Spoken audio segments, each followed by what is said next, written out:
Bapak semuanya? Sudah tahu ya maksud dan tujuannya kegiatan hari ini dilakukan. Saya beri penguatan kembali bahwa hari ini adalah kegiatan Kombel yang digabung dengan diseminasi terkait dengan budaya positif. Mungkin beberapa masih ingat dengan diseminasi yang pernah saya berikan terkait disiplin positif. Nah, kali ini budaya positif. Nah, budaya positif di sini nanti ada beberapa hal yang akan disampaikan oleh Ibu Tere sebagai narasumber dan kepada Ibu juga sebagai moderator. Kurang lebih semua kegiatan di sini nanti akan didokumentasikan dalam bentuk video maupun foto. Kemudian perlu saya informasikan bahwa daftar hadir nanti harus melampirkan kondisi ibu melakukan selfie dengan background materi. Nah, jadi ibu bisa berbalik badan sesekali. Jangan terlalu selfie-nya ya, jangan karena kita ganti jelek gitu ya. Cukup satu kali sebagai bukti bahwa tidak pernah bercerita materinya yang utama ya. Itu sebenarnya.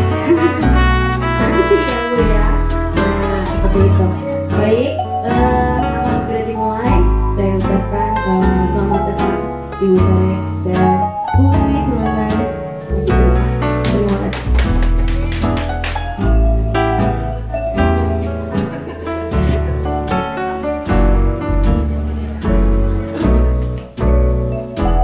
Assalamualaikum warahmatullahi wabarakatuh. Baik, terima kasih Bapak Ibu. Sebelumnya yang kami hormati Bapak Kepala UPT SDN Karawaci Baru 1, yaitu Bapak Oma Soeharmas SPD, dan yang saya hormati juga Bapak Ibu Guru SDN Karawaci Baru 1, serta Ibu Iswa Teresia SPD selaku narasumber pada hari ini.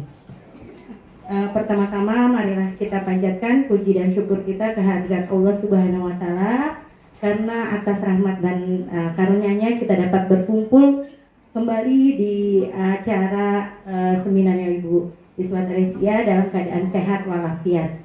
Selawat serta salam tidak lupa kita curahkan ke junjungan Nabi besar kita Nabi Muhammad Sallallahu Alaihi Wasallam serta para sahabatnya.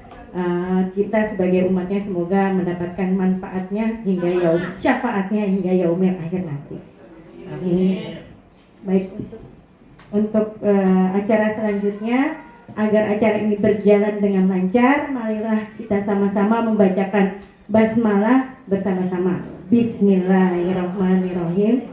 Untuk selanjutnya kita sambut dengan antusias yaitu Ibu Iswa Teresia SPD untuk memaparkan materinya dalam rangka memenuhi diseminasi budaya positifnya. Baik, untuk Ibu Iswa Teresia SPD kami persilakan. Terima kasih kepada Ibu Wiwi. Selamat siang Bapak Ibu semua. Iya, saya belum dengar suaranya. Selamat siang Bapak Ibu semua. Baik, saya minta waktunya ya untuk ya paling nggak sampai jam 5 sore lah kita kumpul di sini gitu ya. Oke. Oke. Ya, tadi sudah disampaikan oleh Ibu Sri Anjani bahwa hari ini berkaitan dengan PMM kita juga dan pemenuhan tugas saya juga. Saya akan melakukan diseminasi mengenai budaya positif. Oke. Untuk selanjutnya, saya mau minta satu orang untuk boleh membacakan. Mungkin kepada Pak Agus boleh dibacakan Pak. Suara guru olahraga. Saya mau dengar.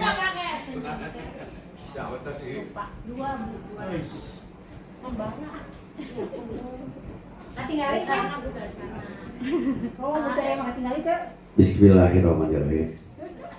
Arti budaya positif.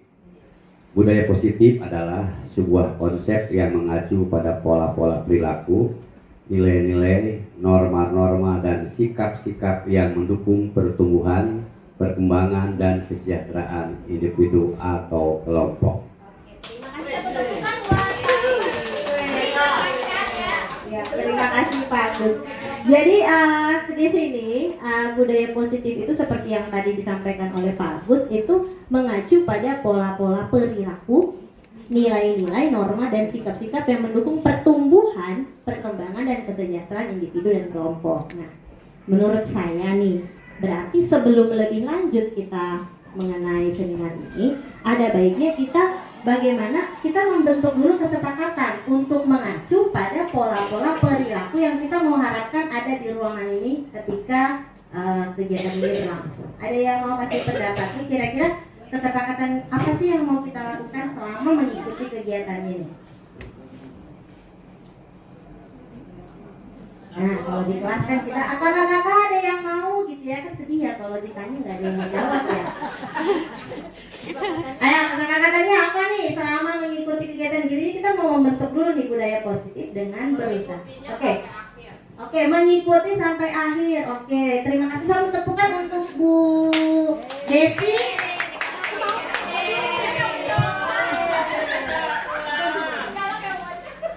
Oke, jadi kita mengikuti kegiatan dari awal sampai akhir ya. Oke, yang kedua ada lagi yang mau? Jadi ternyata pemberian reward ini sangat bermanfaat ya. Oke, silakan Bu Dwi.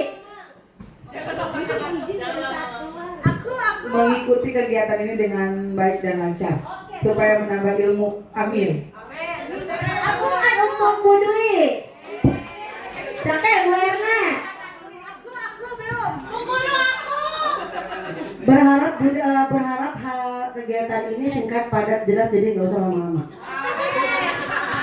Oke, itu doa dan harapan ya. Kita kesepakatan itu nih, oke, satu lagi ya, yuk. Alhamdulillah dengan kegiatan ini semoga menambah ilmu pengetahuan kita semuanya dan bisa dilakukan. Yang penting dapat sertifikatnya. Satu tepukan untuk Bu Erna tadi dan juga untuk Bu.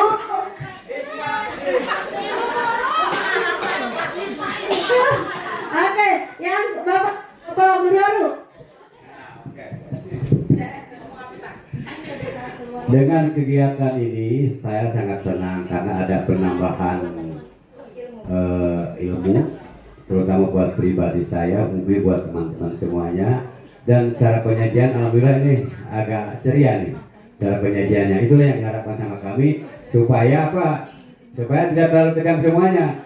Ya mungkin itu pendapat kami baru. Satu tepukan untuk Pak Agus. Oke, satu lagi.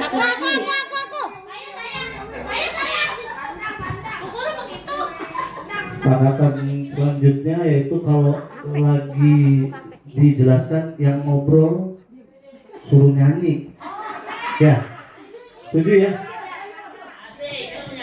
Terima kasih Pandang, satu tepukan untuk Pandang. Jadi kalau yang ngobrol kita harus minta untuk nyanyi. Oke, berarti kalau yang mau nyanyi silahkan ngobrol. Oke. Jadi saya tambahkan mungkin kita akan mulai tepat waktu dan kita berharap juga bisa selesai tepat waktu ya. Oke. Saya lanjutkan untuk yang tadi angkat tangan belum, tenang, masih ada selanjutnya. Oke. Nah, ini yang akan kita bicarakan di sini pada siang hari ini ada beberapa poin ya. Yang pertama perubahan paradigma belajar, motivasi perilaku manusia, disiplin positif, nilai-nilai kebajikan, kemudian kebutuhan dasar manusia, posisi kontrol guru, keyakinan kelas, dan segitiga restitusi. Nanti saya akan lebih banyak membahas di salah satu poin yaitu keyakinan kelas. Jadi nanti kita akan bekerja juga di dalam grup. Saya nanti akan bagi menjadi 3 grup kelas Walas kelas 1, 2, 3, Walas 4, 5, 6 dan juga guru bidang. Jadi akan ada 3 grup besar nanti ya untuk membuat suatu produk. Oke? Kita lanjutkan. Kita mulai dari yang pertama, oke? Perubahan paradigma belajar. Apa sih itu paradigma belajar? Saya minta dibacakan oleh Ibu Okoy. Maaf ya, duduk ya. Perubahan paradigma belajar. Pembelajaran dengan paradigma baru merupakan pembelajaran yang dirancang berdasarkan prinsip pembelajaran berdiferensiasi, sehingga peserta didik belajar sesuai dengan kebutuhannya berdasarkan tahap perkembangan sesuai teori psikologi modern untuk mewujudkan profil pelajar Pancasila. Terima kasih Bu Okoy, satu tepukan untuk Bu Okoy. Oke, nah saya garis bawahi di sini ada kata berdiferensiasi warna merah. Ada yang mau kasih pendapat nggak apa ya berdiferensiasi ya? Nah ini sering kita dengar ya. Kemarin 2 kali ulang tahun HUT Kota Tangerang itu diminta guru-guru membuat video ya, lomba video pembelajaran berdiferensiasi. Apa sih itu? Oke, siapa yang mau coba? Apa ya? Boleh explore di Google kalau misalnya bingung, siapa tahu kan? Tuh, kayaknya tahu, kayak mereka kenal apa ya gitu. Nah, nggak apa-apa. Kreatif mencari boleh. Pandang kemarin udah juga. Ayo, siapa? Oke, coba Bu Eka. Berdiferensiasi itu artinya belajarnya berbeda. Jadi setiap peserta didik belajarnya berbeda sesuai sama bakat dan minatnya. Oke, buat satu tepukan untuk Bu Eka. Berarti kalau boleh saya rangkum ya. Oh iya. Lupa. Oke, terima kasih sudah mengingatkan ya. Ini peserta didiknya antusias sekali. Jadi dari kata different kan berbeda ya. Berarti memang pembelajaran yang dihadirkan itu berbeda-beda. Jadi nggak melulu ceramah kayak zaman dulu ya kalau saya SD. Jadi kalau nanya juga kita dimarahin gurunya. Katanya ada yang mau tanya, kalau kita tanya dimarahin gitu kan. Kalau sekarang udah nggak bisa kayak begitu lagi. Jadi harus di dalam pembelajaran di kelas itu kita menghadirkan banyak jenisnya. Oke?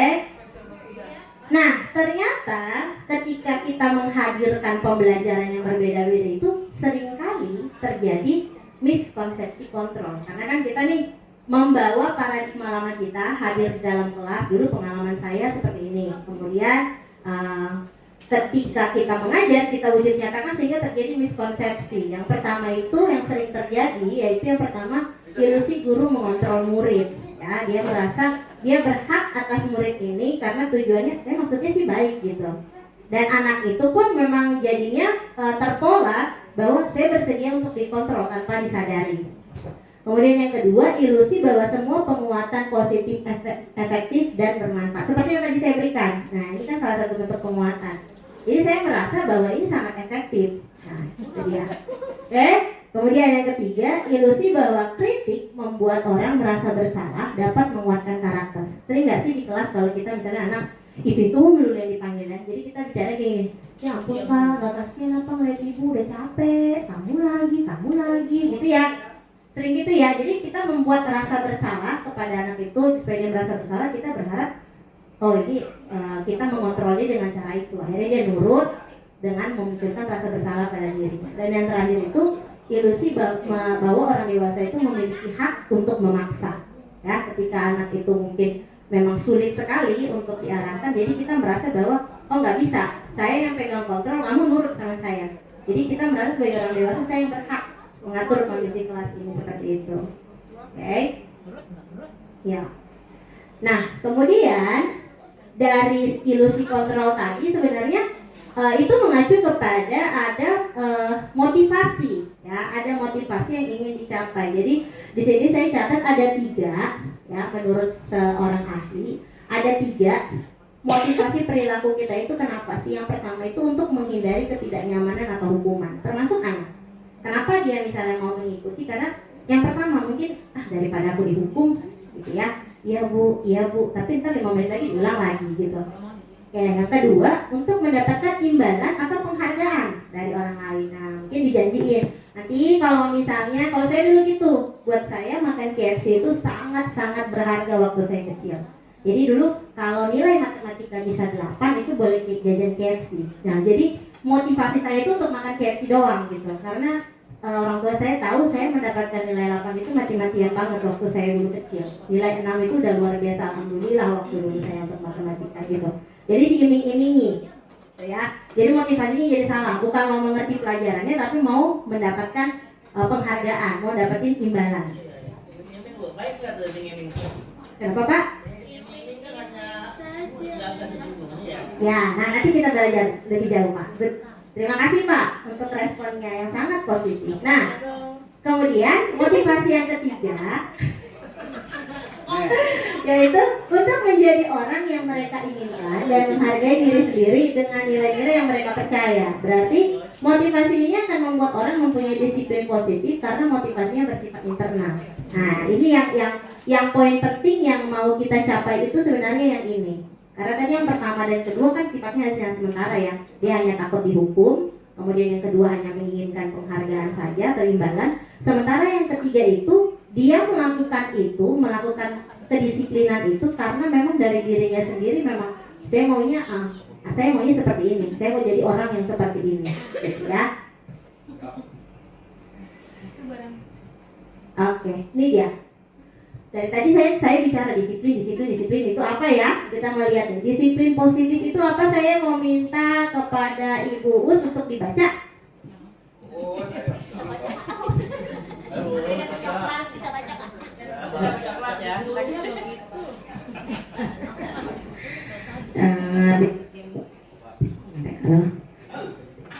Disiplin positif adalah suatu pendekatan untuk menerapkan disiplin dari dalam diri anak tanpa hukuman dan hadiah.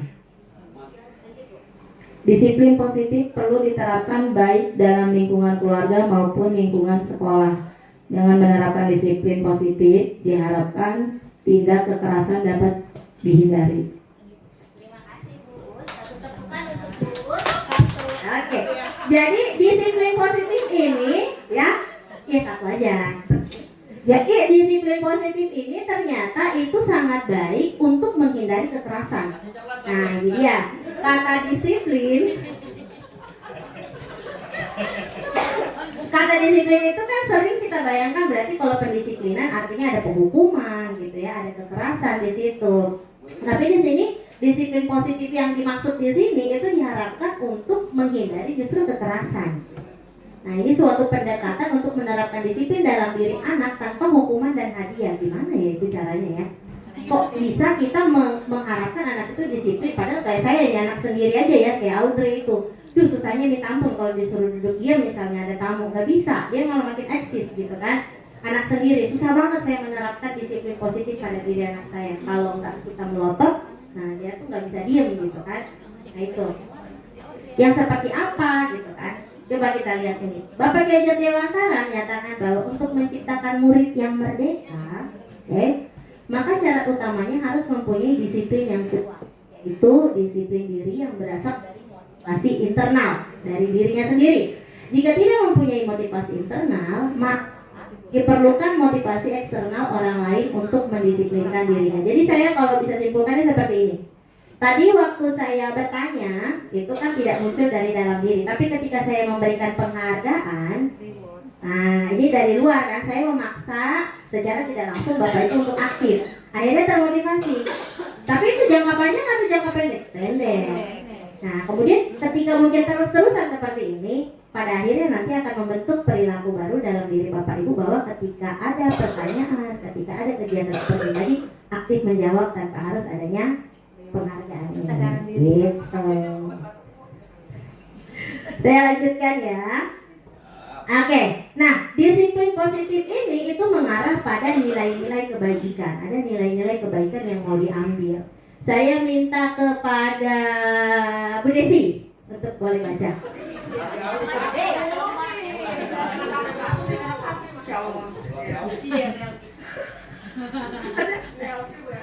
Nilai-nilai kebajikan adalah sifat-sifat positif manusia yang merupakan tujuan mulia yang ingin dicapai setiap individu. Setiap perbuatan memiliki suatu tujuan dan selanjutnya nilai-nilai kebajikan yang diyakini seseorang, maka motivasi intrinsiknya akan terbangun sehingga menggerakkan motivasi dari dalam untuk dapat mencapai tujuan mulia yang diinginkan. Terima kasih Bu Desi, satu tepukan untuk Bu Desi. Jadi ternyata nilai kebajikan ini adalah sifat-sifat positif manusia yang merupakan tujuan yang ingin dicapai setiap individu. Saya yakin Bapak Ibu di sini tidak mungkin berangkat dari rumah itu dalam hatinya, pokoknya hari ini saya ingin jadi orang paling jahat sedunia, nggak mungkin ya. Kayak tadi saya lewat, kalau bilang, ih sombong jasa, terus saya bilang, iya emang semester ini saya pengen mencapai predikat guru paling sombong Kabar Satu gitu. Tapi saya rasa itu nggak mungkin ya ada ya dalam hati Bapak Ibu yang mau hadir hari ini di tempat ini pokoknya mau jadi orang paling jahat di Kabar Satu. Jadi saya rasa nggak ada. Pasti setiap hari kita menginginkan kita tuh menjadi orang yang lebih baik. Benar ya? Oke. Nah, tapi kenapa? Apakah cuma karena kalau misalnya kayak dulu kami di swasta, oke, makin baik, makin rajin, itu kan bonusnya beda. Tapi kan kalau kita di sini kan mau lu rajin, mau kamu males, mau kamu datangnya bolong-bolong, gajinya tetap sama, gitu kan? Nah, apa sih yang membuat kok motivasi itu ada di diri kita untuk menjadi orang baik itu? Jadi ya berarti memang karena ada tujuan mulia yang ingin kita capai, ada memang hal-hal baik yang memang kita mau diri kita miliki, kita mau dikenal orang sebagai orang yang seperti ini. Ya kan? Sebenarnya ada banyak nilai-nilai kebajikan itu, saya akan tampilkan 3 saja. Nah, salah satunya itu adalah profil pelajar Pancasila yang mungkin sering kita gaung-gaungkan, apalagi mulai dari kurikulum Merdeka ini ya. Itu ada 6 dimensinya. Yang pertama, beriman dan bertakwa kepada Tuhan Yang Maha Esa, berakhlak mulia, kebinekaan global, bergotong royong, mandiri, bernalar kritis, dan kreatif. Oke. Kemudian nilai kebajikan apalagi contohnya Bu? Nah, ada juga dari PYP. Contohnya itu ada toleransi, ada rasa hormat, integritas, mandiri, menghargai, antusias. Nah, tadi seperti Bapak Ibu jadi antusias ya, empati, ingin tahu, kreativitas, kerjasama. Tadi kita tanding di depan, butuhin kerjasama. Ternyata itu salah satu nilai kebajikan. Dan juga komitmen kita untuk mau tetap bekerja di tempat ini, datang setiap hari mengajar anak-anak, itu termasuk nilai kebajikan tanpa kita sadari. Satu contoh lagi yaitu keterampilan hidup ya. Yang pertama, dapat dipercaya. Gak mungkin kita hadir untuk hidup menjadi orang, pokoknya saya mau dikenal sebagai orang yang paling bocor sedunia. Pokoknya orang nyampein apa ke saya, belum nyampe udah saya bocorin ke orang lain, gak mungkin kan. Kemudian orang yang lurus hati, jadi pendengar yang aktif, tidak merendahkan orang lain, memberikan yang terbaik dari diri. Dan saya percaya hal-hal baik ini tadi dimiliki oleh guru-guru Kabar Satu. Oke, tepuk tangan dulu dong buat guru. Oke. Hal ini ya, tadi kebutuhan-kebutuhan itu ternyata karena kita memiliki kebutuhan dasar. Kenapa sih kok saya itu mau jadi orang yang tadi punya nilai-nilai kebajikan? Ada 5. Yang pertama, kebutuhan bertahan hidup, kebutuhan kebebasan, kesenangan, kebutuhan untuk diterima, kebutuhan penguasaan. Nah ini saya mau tanya, kira-kira yang masuk kebutuhan bertahan hidup menurut Bapak Ibu, ada yang mau coba? Apa sih? Coba, Bu Badria, kalau mau jawab boleh angkat tangan. Bukan untuk Bu Badria, betul sekali. Kebutuhan bertahan hidup itu contohnya ya untuk jajan, untuk makan dan minum. Oke. Kemudian yang kedua, kebutuhan akan cinta dan kasih sayang, kebutuhan untuk diterima. Nah itu siapa yang mau kasih contohnya? Kalau dilihat dari kata-katanya, iya Bu. Infusi. Ayo tanyanya lebih mikir. Coba. Kita lagi ajan ya. Kita pause dulu ya. Diperhatikan. Woi, ajan berhenti dulu. Jadi nanti jam 9.30 pas istirahat, kamu harus tinggal di kelas, kerjakan tugas tambahan untuk ketertinggalan kamu, ya. Baik, Bu.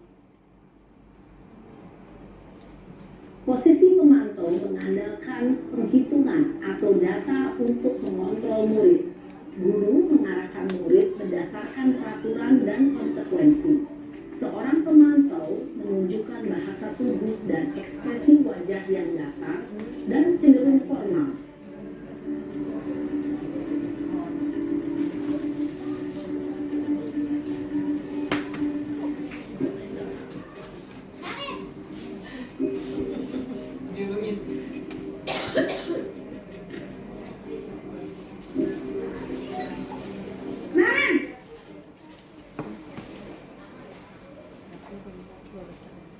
pagi Bu. Selamat pagi, Naren. Maaf Bu, saya terlambat.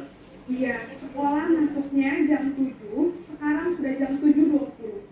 Jadi sekarang bagaimana ini, Naren? Maaf Bu, saya lupa setel alarm saya semalam. Baiklah, menurut kamu, keyakinan sekolah yang mana yang perlu kamu tingkatkan? Menghargai diri sendiri dan orang lain mungkin ya Bu. Setuju. Jadi, apakah Naren meyakini prinsip saling menghormati tersebut? Iya Bu, saya meyakininya. Apakah Naren bersedia memperbaiki masalah keterlambatan ini? Bersedia Bu. Bagaimana kamu akan perbaiki masalah keterlambatan ini? Saya akan coba untuk tidak lupa menyetel alarm saya Bu. Baik, kalau Naren lupa menyetel alarm di rumah, ada orang yang kira-kira bisa bantu mengingatkan tidak? Ada Bu, kakak saya, Kak Emma. Ada lagi selain Kak Emma? Selain Kak Emma, ada ibu saya. Baik, jadi yang mengingatkan Naren adalah Kak Emma dan ibu kamu ya. Kira-kira akan mulai start alarm kapan nih, Naren? Setelah pulang sekolah, akan segera saya lakukan. Baik, jadi Naren akan setel alarm untuk bangun besok pagi dan akan diingatkan oleh kakak dan ibunda Naren ya. Ada lagi yang mungkin perlu dilakukan, Naren? Agar tidak terlambat bangun lagi. Tidak ada Bu. Baik, Naren. Terima kasih untuk kerjasama kamu. Sekarang kamu perlu kembali ke kelas untuk belajar. Baik Bu, terima kasih. Posisi manajer adalah posisi kontrol yang disarankan untuk membimbing murid memiliki sikap disiplin yang positif, yaitu murid yang mandiri, bertanggung jawab, dan dapat memecahkan masalah. Tujuan dari posisi ini adalah agar murid dapat berefleksi atas tindakannya. Guru akan dengan tulus memberikan pertanyaan-pertanyaan bermakna, sehingga membuat murid dapat belajar dari kesalahannya dan mencari sebuah solusi untuk menyelesaikannya. Ibu dan Bapak guru hebat, setelah mengamati adegan kelima posisi kontrol tadi, kira-kira posisi mana yang paling ideal? Posisi mana yang dapat menunjang motivasi intrinsik murid? Ya, tentu posisi manajer. Posisi ini memang posisi ideal yang ingin dituju setiap pendidik. Pada posisi inilah, guru dapat menerapkan disiplin positif yang berpihak pada murid, yang memerdekakan murid. Perjalanan seorang pendidik tentunya tidak mudah untuk sampai pada posisi seorang manajer. Namun, tujuan kita pasti, yaitu menciptakan murid-murid yang mandiri, merdeka, dan bertanggung jawab. Semoga penggambaran 5 posisi kontrol yang telah diperlihatkan ini dapat menjadi ajang refleksi bagi kita semua, agar dapat terus mengasah dan menerapkan disiplin positif yang memerdekakan murid. Mari terus berlatih dan bersemangat. Selamat menerapkan. Salam dan bahagia, Ibu dan Bapak Guru hebat.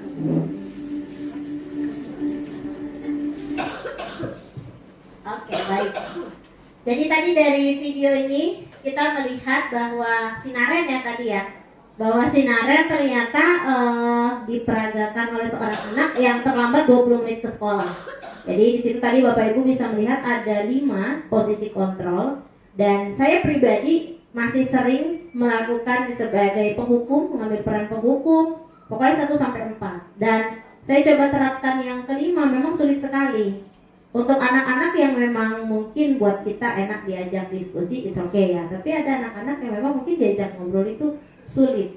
Nah, saya tahu ini pasti bukan sesuatu yang mudah, tapi saya yakin Bapak Ibu semua kalau mau berusaha bisa. Ini tadi ya berkaitan dengan disiplin positif, jadi tidak ada kekerasan yang terjadi. Tadi melihat Naren akhirnya dia menemukan solusi untuk dirinya sendiri. Permasalahan dia bisa selesai dan dia yang menemukan, sehingga tidak membutuhkan lagi penghargaan atau dari luar, dan dia sekarang menyadari apa yang dia lakukan itu salah, seperti itu. Nah, untuk itu ya, dari posisi kontrol yang tadi saya mengajak kita sama-sama untuk bisa sama-sama mengambil posisi sebagai manajer seperti tadi ya Bapak Ibu ya. Kemudian kita lanjut lagi ya ke keyakinan kelas. Tadi kalau diperhatikan di video itu gurunya tanya, Naren apa keyakinan yang kita sepakati. Nah, ada kata keyakinan kelas, tapi sekarang ada pertanyaannya, kenapa keyakinan kelas, kenapa tidak peraturan kelas saja? Coba kita menjawab pertanyaan ini dulu. Yang pertama, mengapa kita memiliki peraturan tentang penggunaan helm pada saat mengendarai kendaraan roda 2 atau motor? Kenapa harus pakai helm? Ada yang mau? Kenapa? Karena keselamatan, betul sekali Bapak Ibu. Yang kedua sekarang, mengapa saat COVID kita memiliki peraturan tentang penggunaan masker wajib dan mencuci tangan juga wajib dilakukan sesering mungkin? Menjaga kesehatan, untuk kesehatan, tidak tertular. Oke, good. Tepuk tangan dong buat Bapak Guru semua. Berarti Bapak Ibu Guru sudah memahami bahwa dari peraturan ini ada keyakinannya. Yang pertama untuk keselamatan, yang kedua tadi untuk kesehatan dan juga proteksi diri. Sekarang pertanyaannya, tadi balik lagi, kenapa keyakinan kelas, kenapa tidak peraturan kelas saja? Emang apa bedanya peraturan kelas, kesepakatan? Tadi kita bikin kesepakatan ya. Apa bedanya peraturan, kesepakatan sama keyakinan? Nah, ini ada 3 kata yang baru nih. Apa nih bedanya?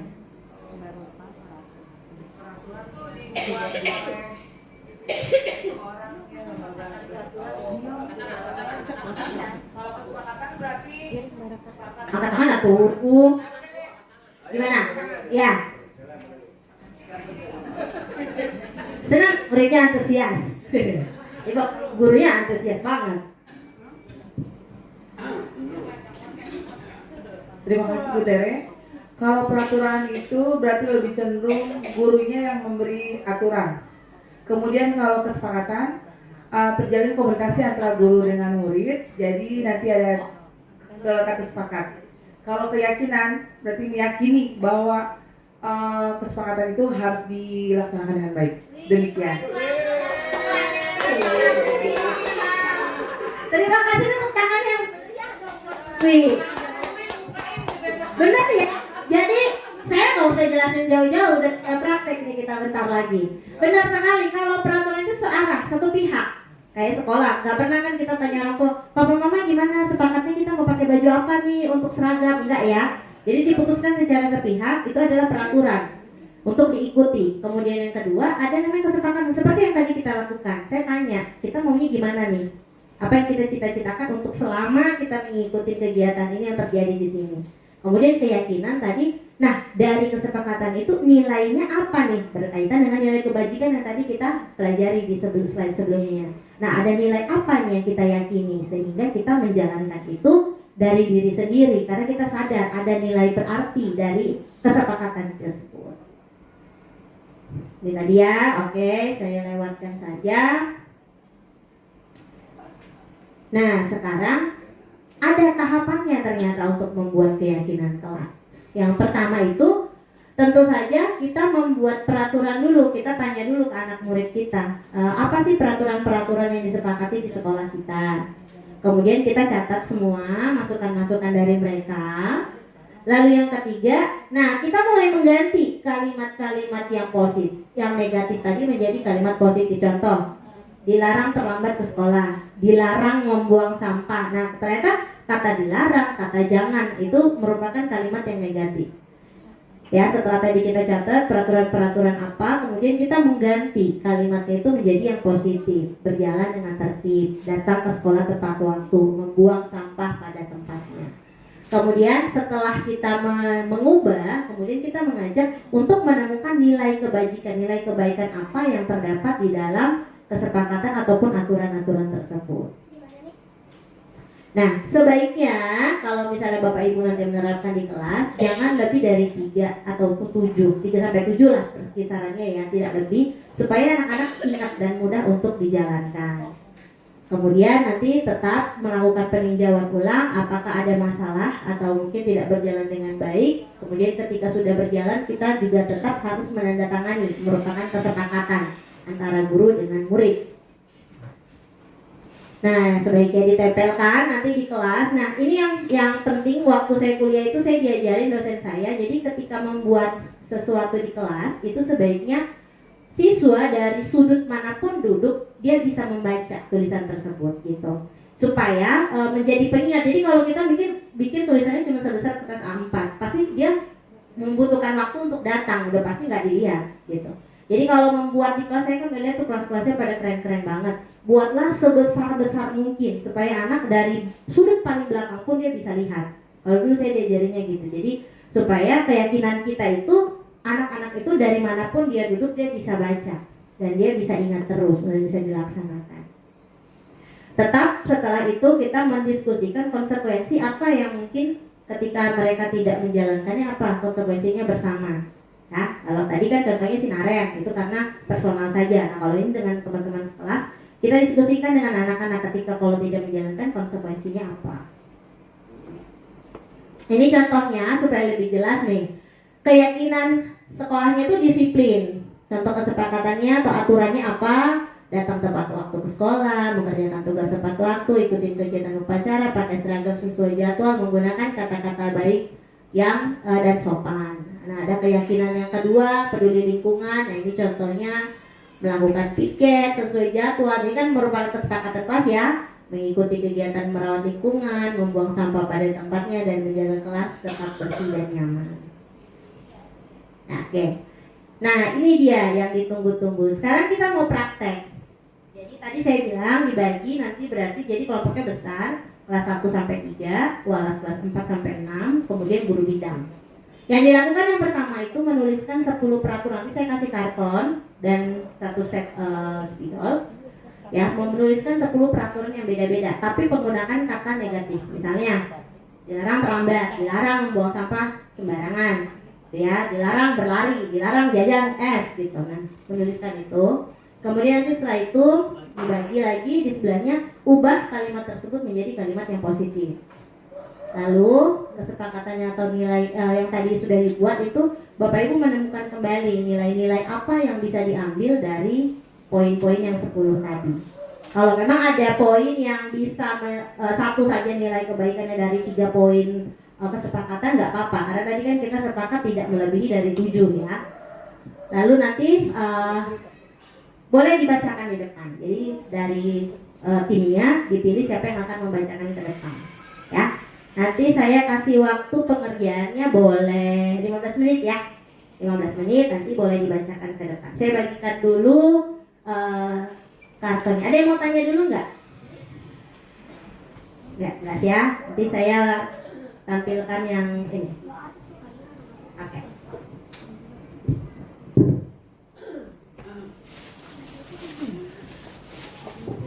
Boleh bergabung di mana maunya kelas 1, perwakilannya siapa yang kelas 1 sampai 3, kelas 4 sampai 6 dan guru bidang. Karena kan kesepakatan guru bidang beda ya. Mungkin ya. Di sebelah mana yang boleh diambil nih perwakilan yang tim kelas kecil, tim kelas tinggi.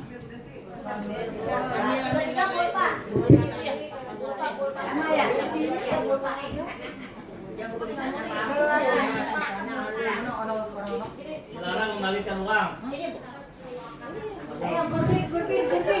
Saya kasih waktunya 15 menit, berarti nanti sampai 12.45 ya.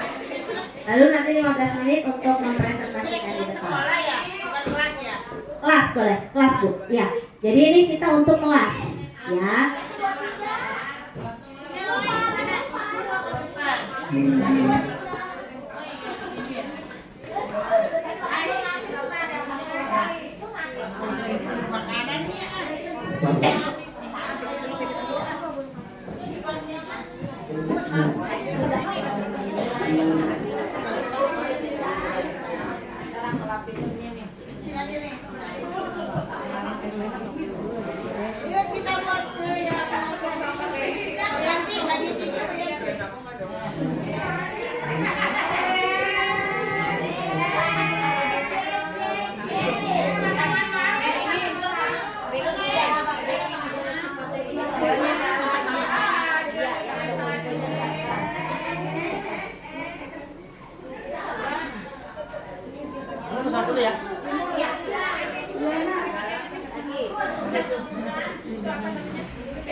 Gimana ke judulnya apa?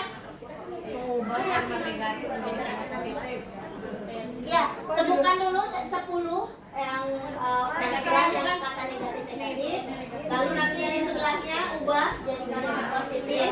Lalu di bawahnya nanti temukan nilai kebajikan apa dari 10 yang tadi. Judulnya akan dia.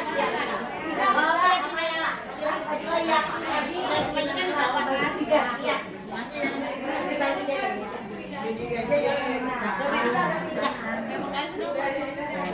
Yang nilai kebajikan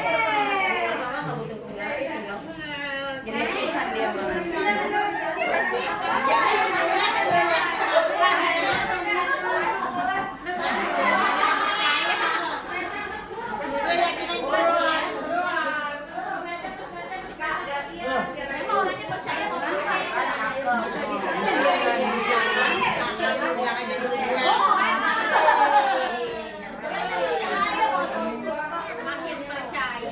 Gak usah pakai penggaris. sama.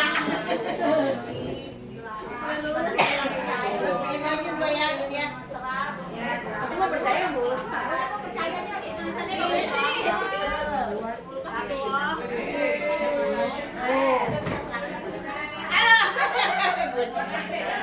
Ayo, Bu.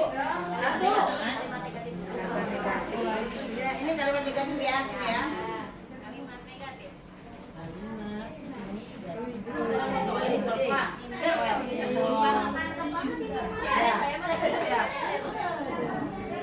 Coba dokumentasi kemana yang dokumentasi? Oh iya. Tadi ke videoin.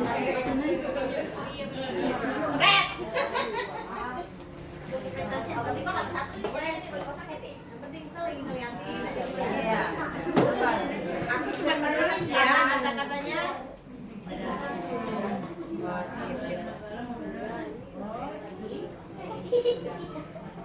Sih kalau ngantuk tidur aja ya sudah. Satu, saya. Jangan berisik. Jangan berisik. Dia sih tenang. Hanya gini. Tenang.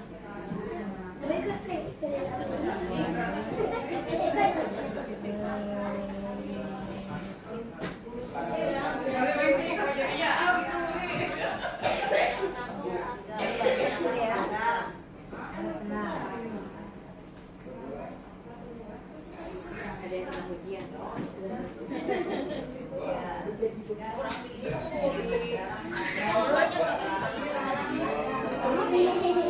Berapa 10?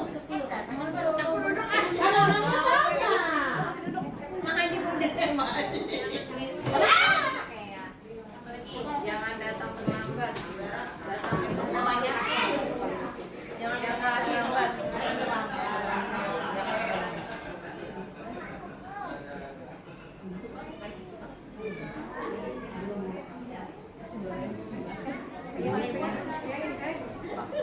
Kasih duit loh.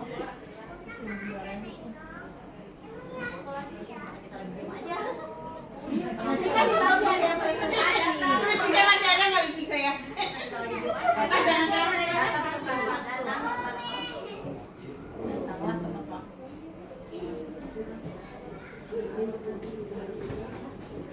Jangan berlari-lari, diam di tempat. Diam di tempat.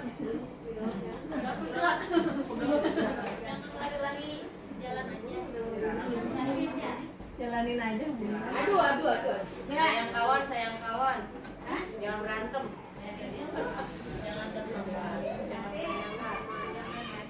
Cicilan. Sayang kawan. Jangan berisik. Pakai bahasa sayangi teman. Iya, sayangi teman. Carilah. Jangan bercakap apa tadi? Sayangi teman, sayang iman.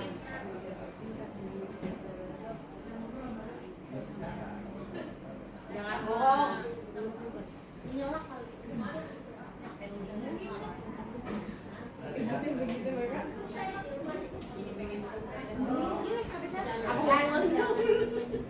Antri itu apa? Menyelam. Kira aku.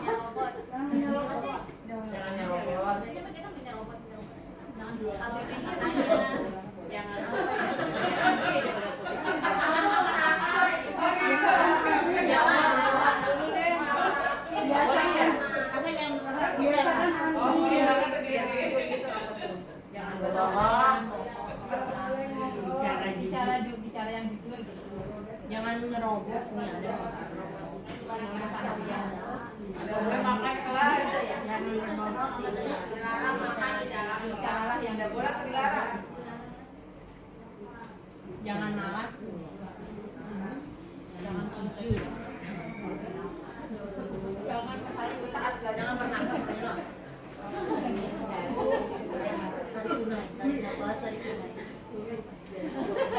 Kalau saya di kelas saya gini, bicara pelan saja, jangan berisik.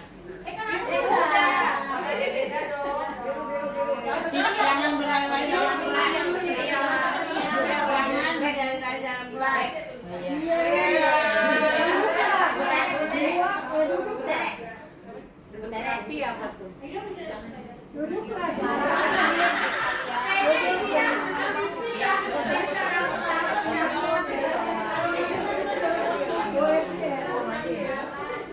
Jadi itu nanti Ada pasti, biarin aja. Itu kan urusan Butere itu mah. Jangan banyak bacot. Ini jalan. Dibuka aja sih, Ben. Pos dulu. Oh iya. dan memotong pembicaraan. Berarti Jangan memotong pembicaraan. satu berbicara yang lain mendengarkan. Jangan memotong pembicaraan. Jangan positifnya apa? Yang Positifnya Jika bertanya jika diminta. Dengarkan. negatifnya. Dengarkan dulu. Jangan melawan. Sesuai buang sampah di tempat yang disediakan.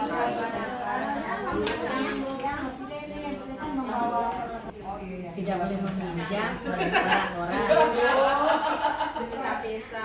Tidak boleh meminjam barang. Peralatan makan dan minum. Tidak boleh meminjam peralatan.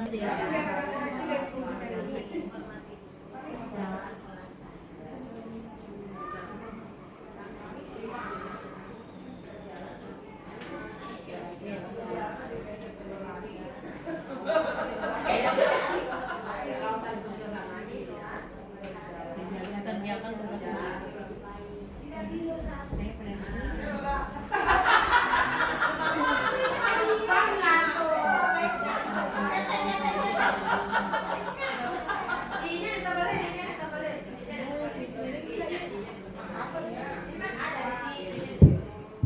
Waktunya 10 menit lagi ya.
Terus 9.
Menulisnya di tempat aja. Menulis pada tempatnya.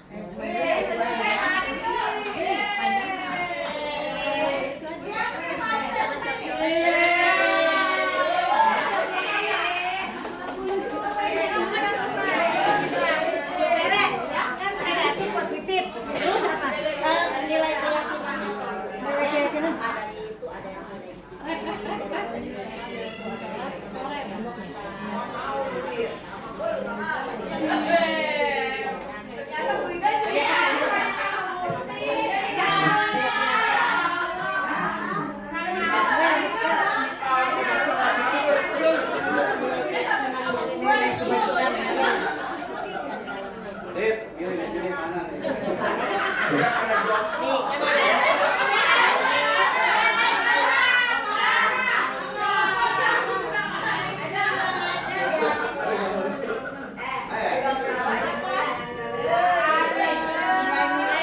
Nilai kebajikannya apa? Yang diyakini. Keyakinan.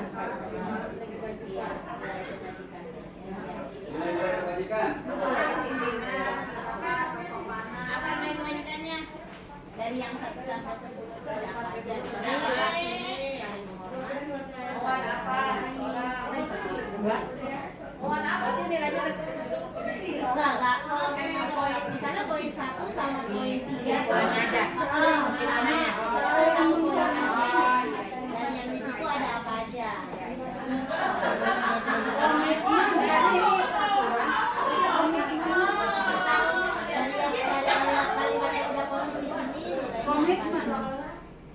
Dari yang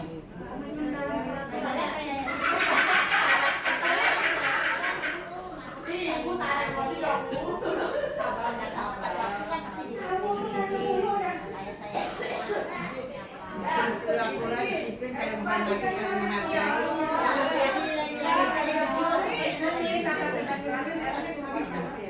ini ini kan nilai-nilai kebajikan itu kan contohnya toleransi, status saling menghargai.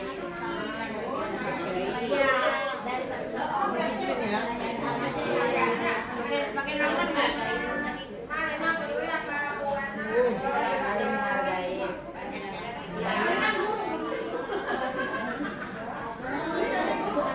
Mungkin kalau yang kejujuran atau yang dapat dipercaya, kan tadi ada banyak tuh.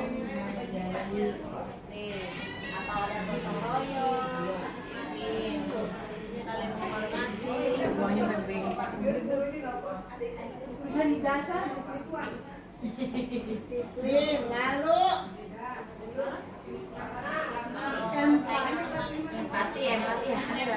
empati. Dalam sayang. Ada kan ada yang mandiri, jujur.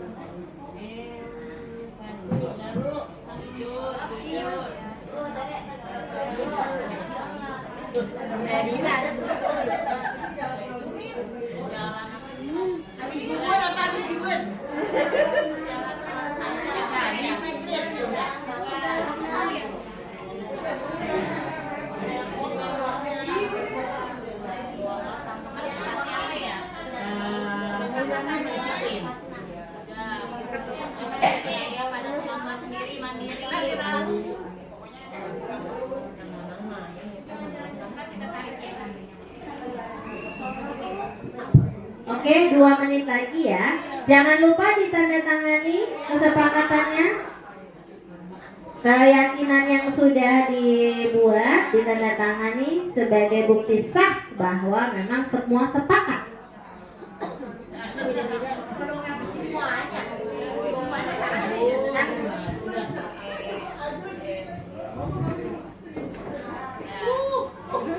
Lalu boleh sudah mulai dipilih siapa yang akan mempresentasikan ke depan. Jadi nanti ada yang memegang, lalu ada yang mempresentasikan, membacakan. Ada yang kosong. Ya, masing-masing kecil-kecil. Gimana udah nih, Bu? Oke, Tepuk tangan nih. Wah. Ayo, tuh ini mah dipresentasikan. Siapa yang mau presentasi? Ya.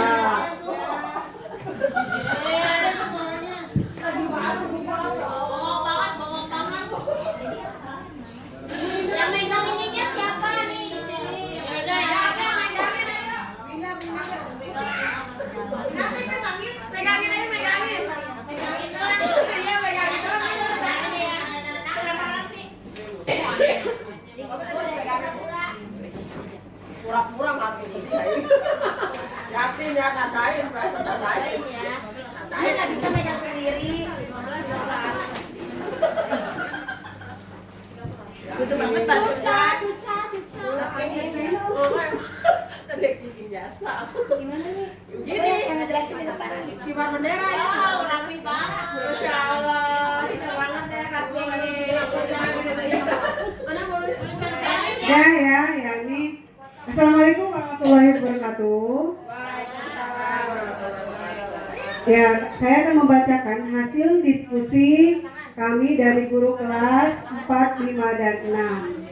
Untuk peraturan kelas, sudah kami tuliskan 10 poin. Yang pertama adalah dilarang datang terlambat ya, awas. Yang kedua, dilarang bermain berisik di kelas saat guru menerangkan.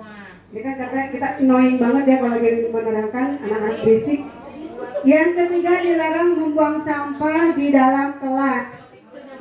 Kadang-kadang anak-anak nih kalau buang sampahnya ini di dalam kelas sudah nggak beraturan, dan di kolong meja dan sebagainya. Yang keempat, dilarang berkata kasar atau tidak pantas.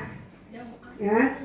Kemudian dilarang mencoret-coret tembok kelas, jadi berwarna-warni, bukan berwarna-warni bagus, tapinya kotor. Berikutnya, dilarang berlarian di dalam kelas, apalagi lari-larinya ini sudah mengganggu ketenangan temannya yang lain. Yang ketujuh, tidak boleh bermain bola di dalam kelas dan koridor. Ini ya, anak-anak benar-benar deh kalau udah main di dalam kelas nih, main bola juga di dalam kelas. Berikutnya nomor 8, tidak boleh mencontek saat ulangan harian. Kalau saat latihan mah boleh kan? Ya, berkolaborasi bukan mencontek. Nah, berarti saat ulangannya nggak boleh. Kemudian tidak boleh berteriak-teriak. Kadang-kadang ya ini suka anak perempuan, laki-laki suka teriak-teriak, nggak boleh di dalam kelas. Berikutnya 10, dilarang makan sebelum waktu istirahat. Nyamil-nyamil tidak boleh. Oke, terus setelah ini adalah peraturan kelas, 10 peraturan kelas yang kami buat. Nah, selanjutnya kami membuat keyakinan kelas. Jadi kami meyakini yang pertama, datang tepat waktu. Yang kedua, disiplin dan tertib saat guru menerangkan materi pelajaran. Yang ketiga, membuang sampah di tempat yang disediakan. Yang keempat, berkata yang baik dan sopan. Kelima, menjaga kebersihan tembok kelas. Keenam, berjalan lebih baik jika di kelas. Ketujuh, bermain bola di lapangan saat menggunakan pakaian olahraga. Kedelapan, jujur yang utama. 9, berbicara dengan nada lembut lebih baik. Ke-10, makan sesuai waktu, yaitu saat istirahat. Demikian Tangerang 15 Agustus 2024. Guru kelasnya di sini adalah perwakilan Ibu Ernawati. Untuk siswanya juga kami perwakilan Ibu Swastika dari kelas 4, Ibu Dwi Astuti dari kelas 5. Guru kelas 6-nya adalah Ibu Nurhayati. Demikian hasil kerja kelompok kami. Wassalamualaikum warahmatullahi wabarakatuh. Gue tepuk tangan ya, keren banget.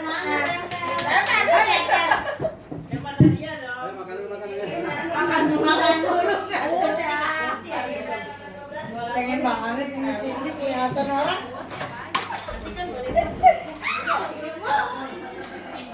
Ayo tuh bonceng.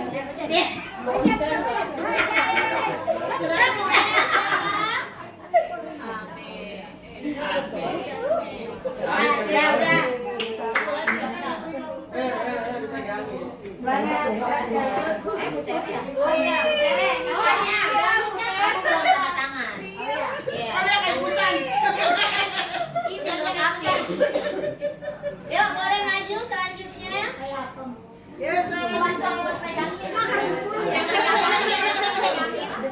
Bapak kalau guru bidang ya udah Bapak yang bacain ya. Guru bidang yang lanjut kan.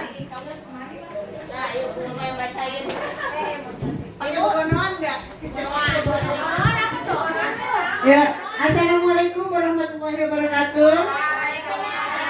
Ya, alhamdulillah telah selesai hasil diskusi kami dari wali kelas 1, 2, dan 3 tentang keyakinan kelas.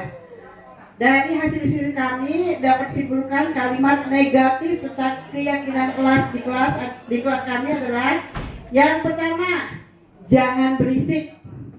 Diubah menjadi kalimat positifnya yaitu harap tenang. Dan selanjutnya, jangan terlambat. Kalimat positifnya datang tepat waktu. Datanglah tepat waktu ya. Ya, selanjutnya jangan bertengkar. Sayangi teman. Pacar. Yang keempat adalah jangan berbohong. Kalimat positifnya bicara yang jujur. Selanjutnya, jangan berlari di dalam kelas. Berjalan pelan saja. Kalimat positifnya. Oke, ya. Yang keenam, jangan buang sampah sembarangan. Buanglah sampah pada tempatnya. Yang ketujuh, jangan mencontek. Percayalah pada kemampuan sendiri. Selanjutnya, jangan menerobos atau berebut. Kalimat positifnya adalah harap tertib atau antri. Yang kesembilan, jangan bicara kasar. Positifnya adalah bicara yang sopan. Terakhir, jangan mencoret-coret tembok. Tulislah di kertas saja. Ya, dari kesepakatan yang kami buat ada beberapa nilai kebajikan. Yang pertama adalah saling menghargai, kedua disiplin, empati, jujur, mandiri, dan rasa hormat. Terima kasih. Inilah kesepakatan dari wali kelas 1, 2, dan 3. Tepuk tangan. Mantap. Keren banget ya, udah bisa jadi pembicara untuk kegiatan Kombel bulan.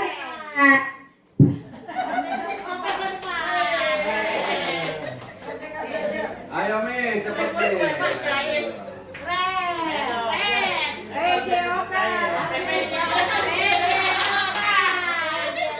Oka disampaikan sama Bapak Adit. Ayo Pak Adit.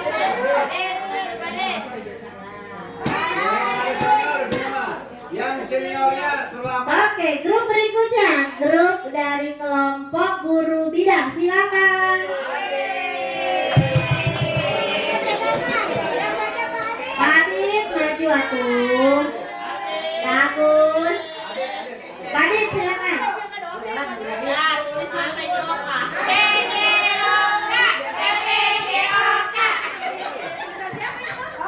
Assalamualaikum warahmatullahi wabarakatuh. Ibu jangan menertawakan tulisannya karena guru bidang studi jarang menulis di papan tulis. Nah, teorinya di pohon mangga aja. Iya, agak rendah. Keyakinan negatif pertama, tidak boleh terlambat sekolah. Positifnya datang sekolah dengan tepat waktu. 2, tidak berkata kasar. Positifnya adalah berperilaku yang sopan dan santun. 3, tidak boleh meminjam perlengkapan sekolah. Positifnya menggunakanlah barang pribadi atau sendiri. 4, tidak berbicara saat guru menerangkan atau menjelaskan. Positifnya memperhatikan saat guru sedang menyampaikan materi. 5, tidak berkata apa nih Bu? Saat belajar. Positifnya duduk tertib dan rapih saat pembelajaran. Nilai-nilai kebajikan. 1, beriman dan bertakwa kepada Tuhan Yang Maha Esa, Allah Subhanahu wa Ta'ala. 2, mandiri, bernalar kritis. Itu untuk anak wajib itu Bu. ketiga bergotong royong, keempat kreatif, kelima berkebinekaan. Nah, Tangerang 17 Agustus 15 Agustus 2024 alhamdulillah ininya Bapak Adit Agus Ruhyat. Demikian, terima kasih. Assalamualaikum warahmatullahi wabarakatuh. Wih, foto di YouTube, di YouTube. Adit, 1, 2. Sekali lagi, 1, 2. Silakan dari PAI. Dari bahasa Inggris. Ada si BI. Oke, tepuk tangan ya, keren banget dari kelompok guru bidang. Kita tempel dulu ya. Masih belajar dari tempat. 10-5 gimana?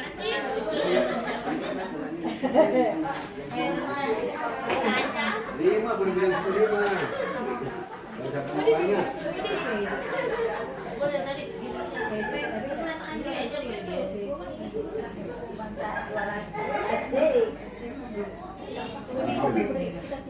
Tengah kayak ini aja dong. Penghitungan suara itu tanda tangan itu. Iya.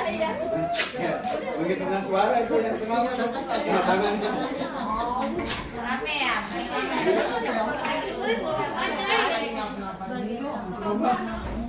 Coba Ibu bandingkan tulisan yang sebelah kiri dengan yang tengah. Yang benar dong. Baik, terima kasih buat Bapak Ibu semua, keren sekali ya. Oke, tepuk tangan sekali lagi buat kita semua. Sedikit lagi, jadi sudah bisa ya nanti di kelas. Mungkin buat yang sudah menerapkan, keren banget, good job. Untuk yang masih belum, mungkin boleh sama-sama nanti kita mulai merevisi nih keyakinan kelasnya itu seperti apa, kesepakatannya seperti apa gitu ya. Selanjutnya ini adalah topik terakhir, yaitu tentang segitiga restitusi. Nah sekarang saya mau tanya, tadi kita udah buat kesepakatan, tadi saya sampaikan bahwa kita mendiskusikan juga kepada anak mengenai konsekuensi. Nah sekarang ada pertanyaan nih, apa perbedaannya hukuman, konsekuensi, sama ini ada kata baru, namanya restitusi. Ya, apa bedanya hukuman, konsekuensi, dan restitusi? Coba. Nah itu dia, boleh coba. Apa ya arti restitusi? Berarti ada keingintahuan. Coba, ada yang mau coba?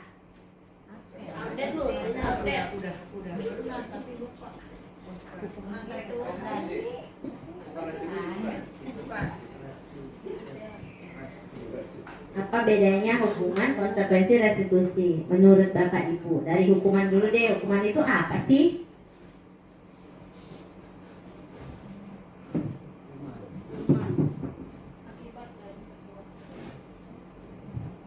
Ada? Saya pancing ya hukuman dulu ya. Mancing. Oke, hukuman itu bentuk sanksi yang diberikan sebagai akibat langsung dari tindakan melanggar hukum atau aturan. Biasanya bersifat negatif, tujuannya untuk menghukum pelaku. Tadi kalau ingat videonya si Naren, pada saat gurunya berperan sebagai penghukum, dia terlambat 20 menit, dia disuruh apa tadi? Lari keliling lapangan 2 kali. Komplain dia, kok lari sih Bu? Suruh lari 5 kali. Nah itu kalau hukuman. Jadi biasanya sanksi itu langsung diberikan pada saat itu juga. Dan biasanya bersifat negatif. Kemudian konsekuensi itu adalah merupakan akibat dari perbuatan yang dilakukan. Nah misalnya nih, kita udah larang nih, jangan contohnya jangan lari-larian di koridor. Ternyata dia masih lari. Lari, konsekuensi yang terjadi apa biasanya kalau lari? Jatuh, luka. Nah itu konsekuensi. Ya betul Bu.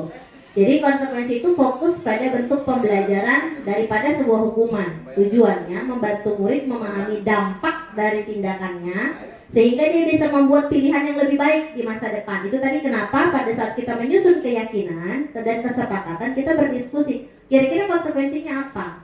Ajak anak untuk menemukan kalau kamu bicara kasar, akibatnya apa? Konsekuensi yang terjadi apa? Berarti nggak disukai teman di kelas, bisa jadi temannya marah terus sudah dibalas, akhirnya berantem gitu kan? Nah ini kata baru yang saya juga baru tahu kemarin pada saat belajar saya bagikan yaitu kata restitusi. Apa ya restitusi? Pembayaran ganti rugi ya. Metode pendisiplinan. Ya, boleh Bu, boleh.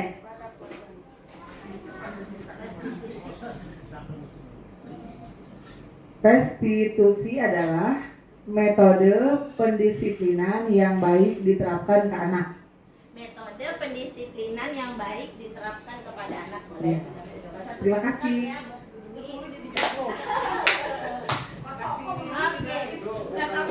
Oke, saya bacakan di depan. Jadi restitusi itu proses menciptakan kondisi bagi murid untuk memperbaiki kesalahan mereka. Nah, ini metode baru ya, tadi yang disampaikan oleh Dwi, sehingga bisa kembali pada kelompok mereka dengan karakter yang lebih kuat. Tadi Naren, pada saat gurunya mengambil posisi kontrol menjadi seorang manajer. Nah, seperti itu. Dia diajak untuk menemukan solusi dari apa yang sudah dia lakukan, kesalahan yang dia lakukan, seperti itu. Sehingga ketika dia kembali ke teman-temannya, kembali lagi ke kehidupan sekolahnya seperti biasa, dia kembali dengan karakter yang lebih kuat. Seperti itu. Itu adalah restitusi. Kita mau lihat. Nah, restitusi juga sebuah proses kolaboratif yang mengajarkan murid untuk mencari solusi, yang tadi saya sampaikan, dan membantu murid berpikir tentang orang seperti apa yang mereka inginkan dan bagaimana mereka harus memperlakukan orang lain. Jadi ketika dia mengambil tindakan itu, dia harus berpikir dampaknya buat dia dan untuk orang lain juga apa. Jadi tidak egois hanya memikirkan dirinya sendiri. Itu sama dengan mereview diri kita ya? Ya, betul Pak. Betul.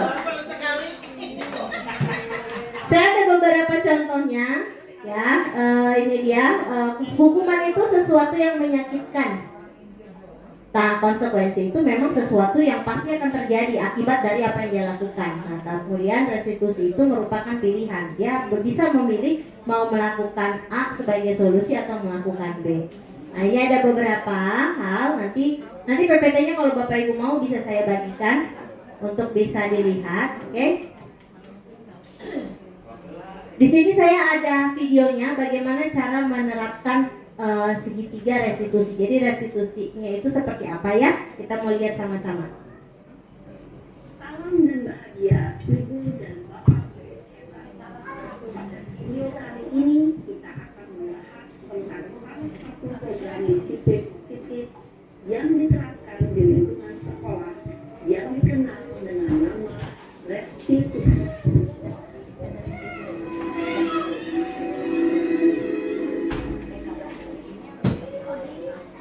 Restitusi dikembangkan oleh pendidikan dari dosen berlandaskan pada teori psikologi. Segitiga restitusi adalah suatu proses dialog yang dijalankan oleh guru atau orang tua agar dapat menghasilkan murid yang mandiri dan bertanggung jawab. Pada saat guru di posisi manajer, aspek yang dikembangkan pada murid adalah motivasi intrinsik, sehingga pengalaman nilai-nilai kebaikan dapat tumbuh dan berkembang menjadi suatu kebiasaan positif yang akhirnya membentuk karakter murid.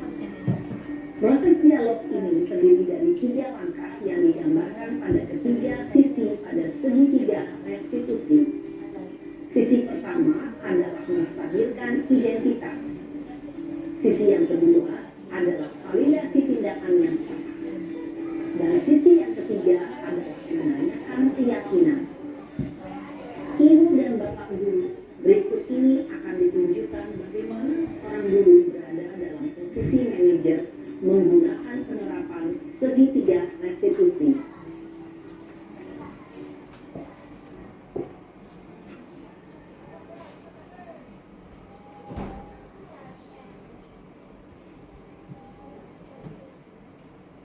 Sana. Sudah lama nggak ketemu sana? Kenapa hari ini ada dikit? Kesel Pak, kesel banget. Masa aku dikatain tukang fitnah Pak? Ya aku marah lah. Aku balik ngatain Eka di depan kelas. Kesel banget. Oh gitu. Ya pasti kamu marah dan kesal. Bapak juga akan marah apabila ada yang menegur Bapak seperti itu. Kemudian pada saat itu kamu mau melakukan apa? Ya saya langsung ngatain Eka lah Pak. Kesel banget. Saya bentak-bentak dia depan teman-teman lain. Oh begitu. melakukan seperti itu karena suatu alasan tertentu kan? Iya lah, maksud saya diam aja Pak. Ya saya bela diri lah. Maksud saya dituduh tukang fitnah. Ya wajar lah. Mempertahankan harga diri itu sesuatu yang penting buat kamu. Untung kamu tidak bertindak lebih gegabah lagi. Hanya membentak-bentak. Iya Pak. Untung saya masih bersabar dan hanya membentak saja. Udah gemes padahal. Saya pasti bela diri lah. Ya pasti ya. Tapi kamu memilih untuk tetap bertahan dan bersabar. Kamu memilih untuk tidak berbuat lebih parah lagi kan? Nah, sekarang coba kita lihat lagi tindakan kamu yang bentak-bentak Eka di kelas. Tindakan kamu itu kira-kira sesuai dengan keyakinan kelas atau prinsip kamu tidak? Enggak lah Pak.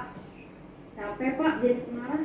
Jadi keyakinan atau prinsip mana yang kurang sesuai dengan keinginan kamu? Ya, saya sebenarnya harus menghargai orang lain. Mungkin saat itu saya menjadi emosi, jadi tidak menunjukkan sikap itu. Kamu meyakini tidak? Menghargai orang lain itu penting buat kamu. Yakin lah Pak. Iya, setuju. Kita harus saling menghargai. Namun, ada juga keyakinan yang kita sepakati yang perlu kita jalankan apabila kita sedang marah, bukan? Ya, saya bisa lebih proaktif, mulai dengan diri sendiri. Saya bisa jadi lebih sabar, mengambil jeda untuk berpikir mau apa selanjutnya. Kira-kira kamu bersedia memperbaiki masalah ini tidak? Sedia Pak. Kalau kamu memperbaiki masalah ini, kamu akan menjadi orang seperti apa? Saya akan menjadi orang yang bertanggung jawab kali ya Pak. Dan senantiasa proaktif. Iya. Menurut kamu, bagaimana rasanya menjadi orang seperti itu? Ya nyaman lah, bangga bisa bersabar dan menahan diri. Baiklah kalau begitu. Yuk kita pikirkan bagaimana memperbaiki masalah ini.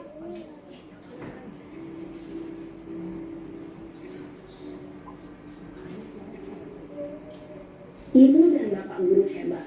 Baru saja kita menyaksikan contoh bagaimana seorang guru berada dalam posisi manajer menggunakan penerapan segitiga restitusi.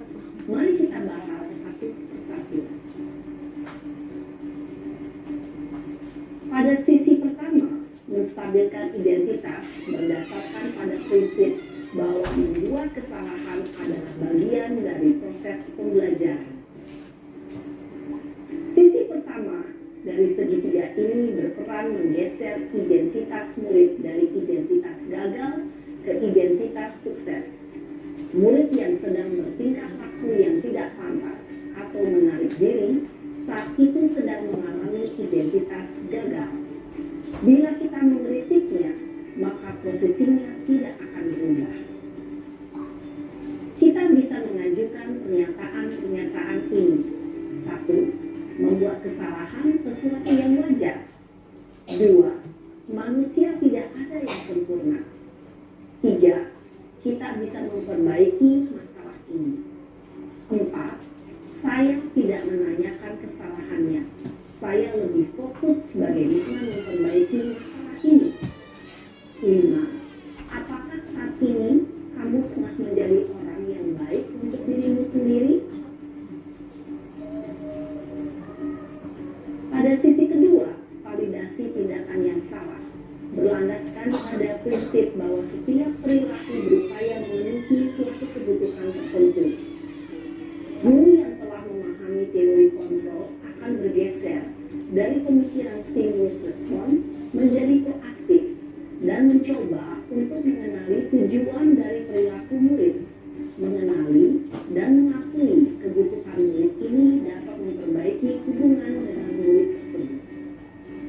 Pernyataan atau pertanyaan bisa disampaikan dengan nada suara tidak menghakimi atau memojokkan, sehingga dapat mengembalikan murid pada posisi positif. 1. Kamu bisa saja bertindak lebih gegabah lagi dari ini. 2. Kamu bukan melakukannya tanpa suatu alasan tertentu. 3. Kamu melakukannya karena mempertahankan sesuatu yang penting bagimu. 4. Mungkin kamu bisa mempelajari suatu perilaku baru yang lebih efektif. Bersediakah kamu mempelajarinya? kita akan simak sisi terakhir, yaitu menanyakan keyakinan. Teori kontrol menyatakan bahwa pada dasarnya kita termotivasi secara intrinsik.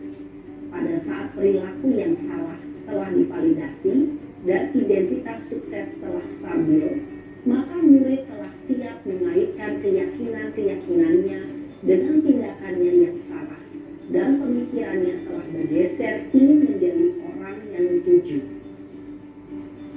Pertanyaan-pertanyaan ini dapat mengaitkan keyakinan-keyakinan yang dianut murid. 1. Sebagai keluarga atau kelas, apa yang kita yakini? 2. Nilai-nilai apa yang telah kita sepakati? 3. Seperti apa gambaran sebuah kelas yang ideal bagi kami? 4. Kamu ingin menjadi orang seperti apa?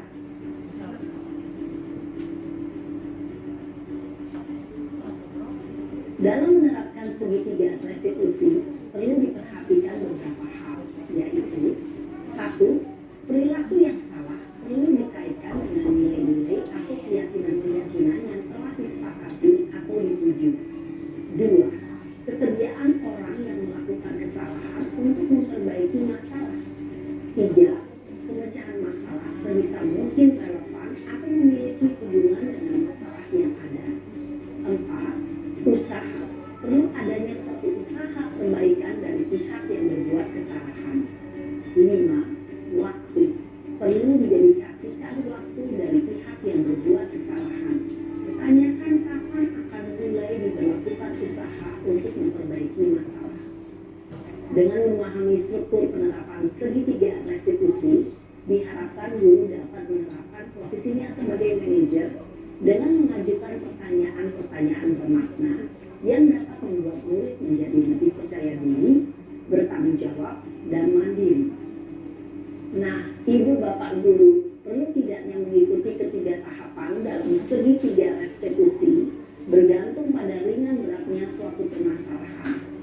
Misalnya, bila permasalahan tersebut ringan, maka tidak perlu dijalankan secara berurutan. Bahkan bisa semudah menanyakan apa keyakinan yang kita sepakati. Dengan menjalankan segitiga restitusi, dengan mengajukan pertanyaan-pertanyaan bermakna, diharapkan murid menjadi lebih kuat secara pribadi, dapat membuka wawasan murid agar dapat menyelesaikan permasalahannya sendiri, semakin percaya diri, mandiri, dan merdeka. Salam dan bahagia, Ibu Bapak Guru hebat.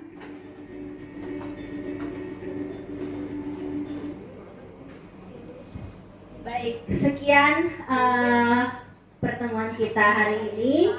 Dari saya, terima kasih kepada Bapak Ibu untuk antusiasmenya dan semangatnya mengikuti kegiatan ini dari awal sampai tepat pukul sekarang 13.15 di jam saya. Terima kasih. Semoga kegiatan ini bisa bermanfaat ya untuk Bapak Ibu semua. Kemudian saya mau minta 2 orang Bapak Ibu yang mungkin bisa memberikan refleksi atau mungkin memberikan masukan juga dari kegiatan ini. Boleh 2 orang menyampaikan apa yang dirasa atau mungkin masukan, atau boleh apa yang direfleksikan dari kegiatan hari ini. Ya, terakhir sebelum kita selesai. Ada yang mau 2 orang? Bu Yesi deh 1.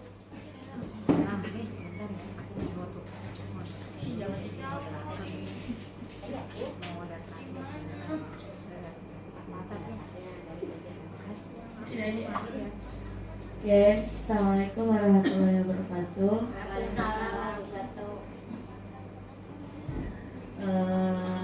Dengan pembelajaran ini kita dapat, saya pribadi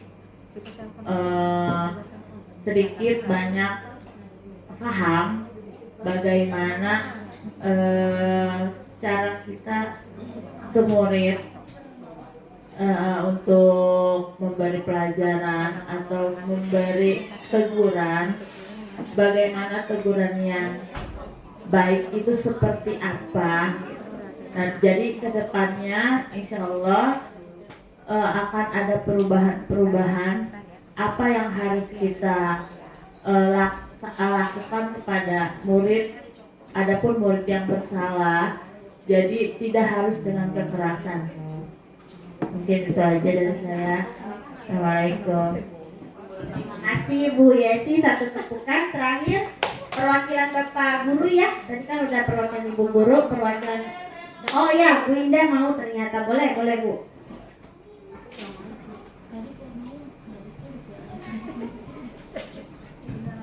Baik, bismillahirrahmanirrahim. Assalamualaikum warahmatullahi wabarakatuh. Terima kasih untuk pemaparannya hari ini Bu Tere, sangat bermanfaat sekali. Jadi ini daging semua ya teman-teman, sebetulnya isinya gitu. Apa yang disampaikan oleh Bu Tere ini sebetulnya daging semua nih isinya gitu ya.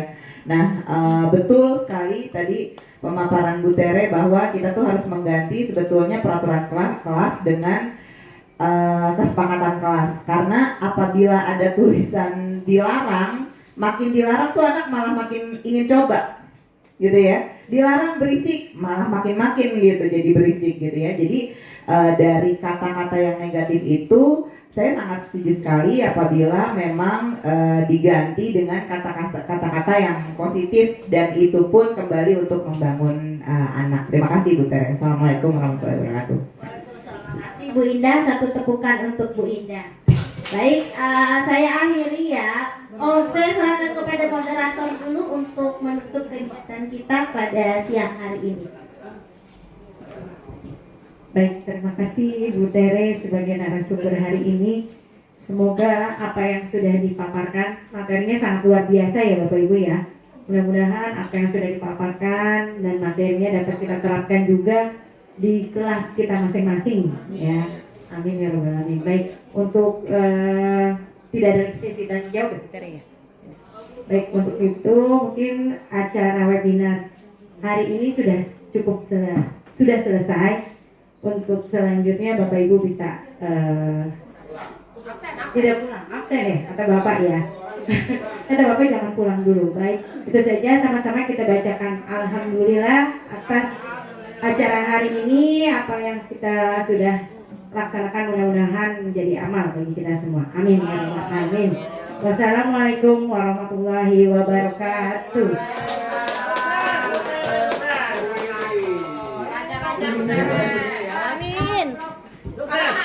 Amin.